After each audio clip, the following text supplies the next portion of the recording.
সে অনেকদিন আগের কথা। একটা জঙ্গলে বাস করত একটা ঈগল। সে ছিল বেজায় অহংকারী আর বদ মেজাজি। ঈগলের বাসার পাশেই একটা গাছে বাস করত একটা টুনি।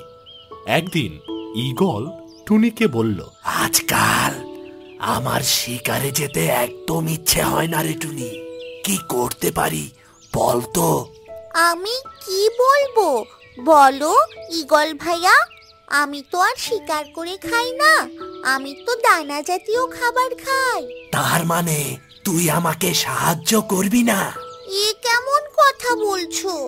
আমি তোমাকে কিভাবে সাহায্য করব? তুমি খাও মাংস, তাও আবার শিকার করে। এই নিয়ে আমি তোমাকে কি বুদ্ধি দিতে পারি বলো? তুই আমাকে অপমান করেছিস টুনি, মনে রাখিস আমারও দিন আসবে, এই অপমানের বদলা আমি নিয়েই ছাড়বো। এই বলে ঈগল রেগে মেগে উড়ে চলে গেল। টুনি মুখ ভার করে বসে রইল।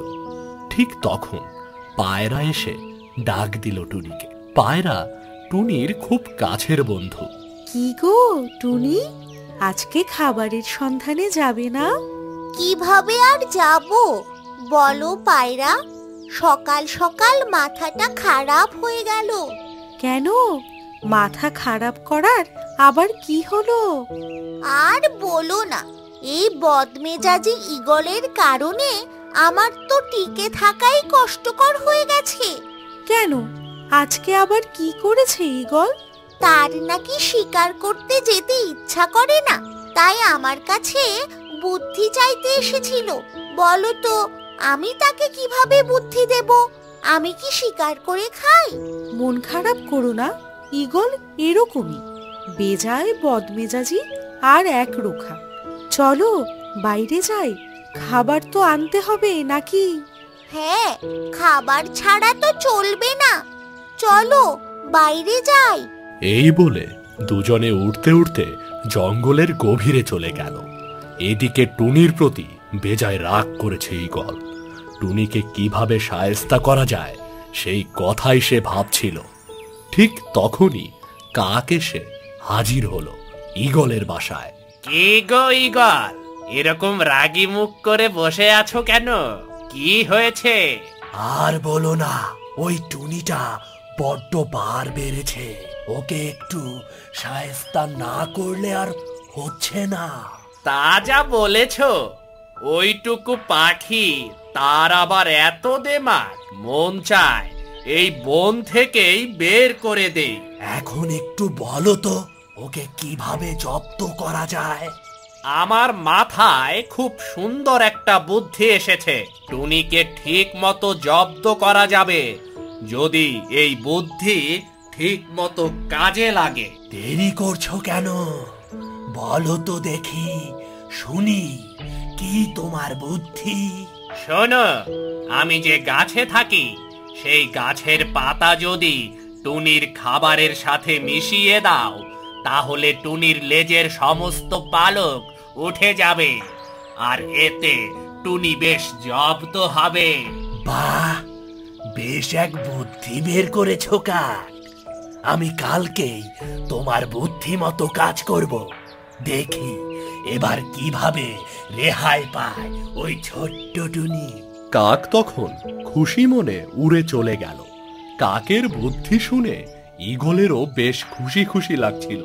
পরদিন দুপুরে ঈগল কাকের বলা সেই গাছের পাতা নিয়ে টুনির বাসায় গেল। টুনি তখন বাসায় ছিল না। ঈগল দেখতে পেল বাসার একপাশে খাবার জমা করা। এই তো, টুনি খাবার জমা করে রেখেছে। টুনি আসার আগেই আমাকে তাড়াতাড়ি এই পাতা ছিঁড়ে ওই খাবারের সাথে মিশিয়ে দিতে হবে।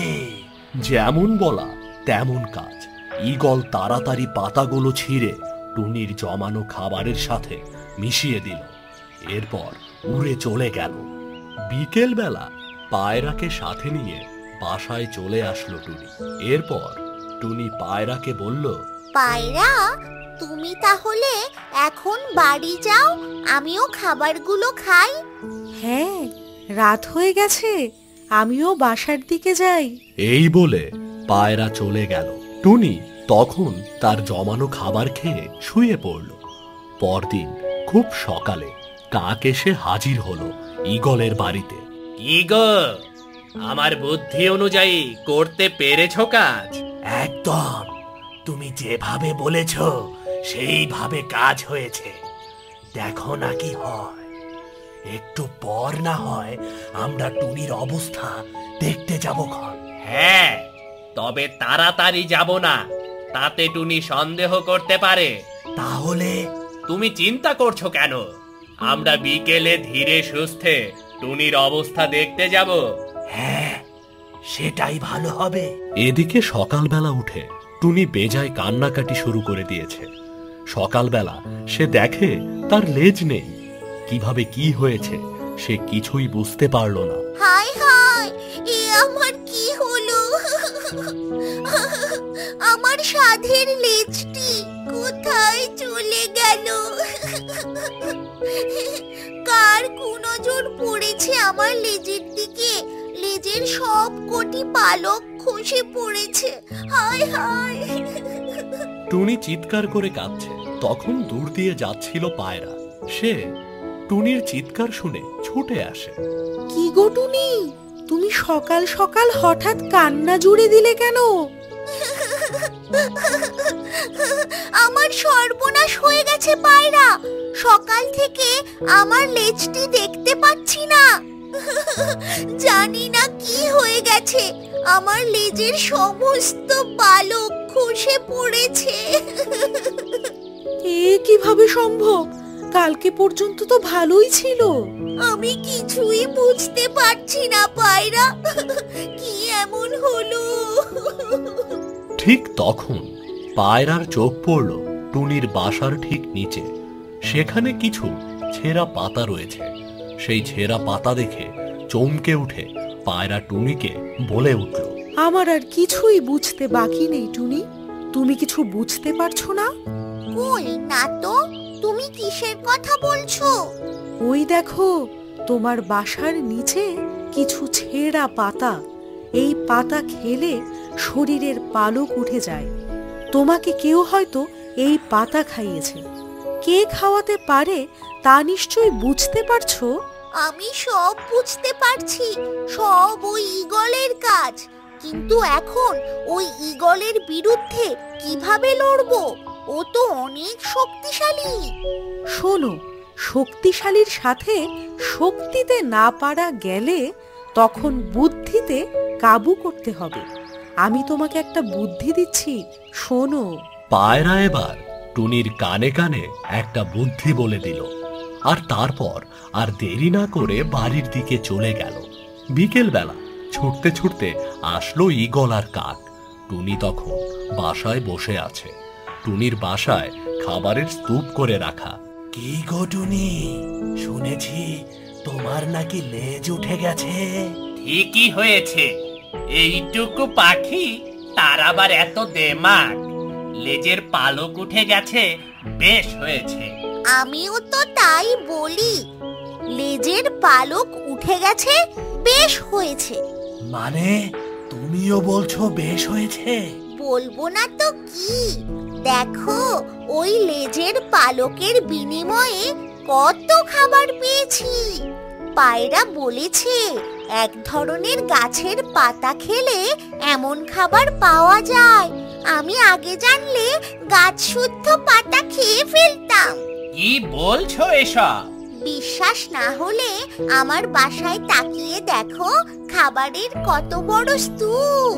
পায়রা বলেছে এই গাছের পাতা যত খাওয়া যায় তত খাবার পাওয়া যায়। আমি তো আবার গাছটা চিনি না, না হলে এক্ষুনি চলে যেতাম। ঠিক আছে, আমরা বাসায় গেলাম, এখানে থেকে আর লাভ নেই। ঈগল আর কাক তাড়াতাড়ি ছুটতে ছুটতে কাকের বাসা বাঁধা সেই গাছের উপর এসে পড়ল। শুনলে তো কাক, টুনির কথা শুনলে? সবই তো শুনলাম, কিন্তু এমন তো হবার কথা ছিল না। এমন খাবার পাওয়া যায় সে কথা তো আমি আগে জানতাম না। এখন তো জানলে। তাছাড়া অবিশ্বাস করার তো কারণ নেই। কয়েকটা পালক ঝরার কারণে টুনির বাড়িতে খাবারের স্তূপে ভরে গেছে। তাই তো দেখছি। এখন কি করা যায় বলো তো? আমরা এক্ষুনি এই গাছের পাতা খাওয়া শুরু করি। বনের আর কেউ খবর পেয়ে গেলে আমরা কিন্তু সুযোগ পাবো না। হ্যাঁ, সেটাই ভালো হবে। আমরা এখনই শুরু করে দেই। আমরা টুনির চেয়ে আরো বেশি খাবো, আরো বেশি খাবার পাবো। এই বলে দুজনে ঝটপট খেতে থাকলো ওই গাছের পাতা। ওই গাছের পাতা অতিরিক্ত খাবার কারণে কিছুক্ষণের ভেতর কাক আর ঈগলের দেহের সমস্ত পালক উঠে ঝরে গেল। হায় হায়, এ আমাদের কি হলো রে? আমাদের তো সমস্ত পালক ঝরে গেল। আমরা এখন বাঁচবো কি করে? ওই টুনির বুদ্ধিতে আমরা শেষ হয়ে গেলাম। আমরা আর বাঁচতে পারলাম না। ঠিক তখনই হাসতে হাসতে হাজির হলো টুনি আর পায়রা। ওদের কথা শুনে পায়রা বলল, বুদ্ধিটা টুনির না, বুদ্ধিটা আমার। অন্যকে বিপদে ফেলার সঠিক শিক্ষা দিতে পেরেছি তো। তোমরা সব সময় নিজেকে শক্তিশালী ভাবো। বুদ্ধিতে তোমাদের থেকে আমরা অনেক বেশি শক্তিশালী। টুনি আর পায়রা হাসতে হাসতে চলে গেল। আর অন্যদিকে ঈগল ও কাক পালকহীন অবস্থায় পড়ে রইল। দুদিনের ভেতর কাক ও ঈগলের মৃত্যু হলো। টুনি আর পায়রার আর কোনো চিন্তা রইল না। দুজনে মিলেমিশে সুখে শান্তিতে দিন কাটাতে লাগলো।